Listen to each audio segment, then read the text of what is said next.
रहलू तू अब तो जवान हो गईलू सभे चखल चाहे मीठा पान हो गईलू।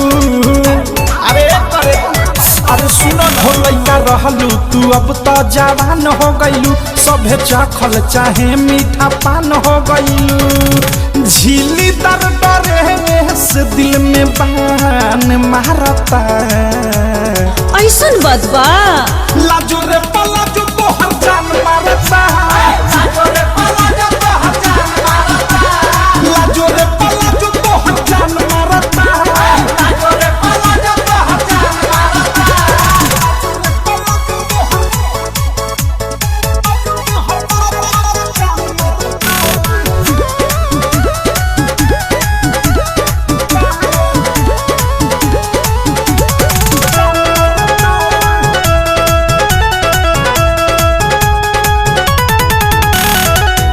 ढीला ढकर बावे एक चाकर बा मोहरी ऐठी ऐठी चला तारी रोड में जाता सोहरी। आहे दादा ढीला ढकर बावे एक चाकर बा मोहरी ऐठी ऐठी चला तारी रोड में जाता सोहरी। कमसिन जवानी तोरू ने मारता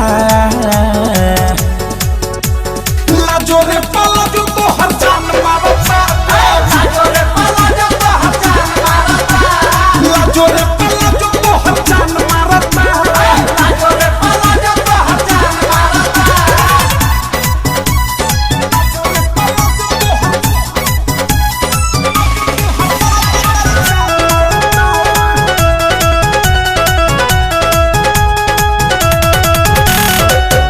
बॉडी के बनावट लहू के कैसन बका पारा प्रेमिया देश देखी देखी कह दिला फारा ऐसन बदबा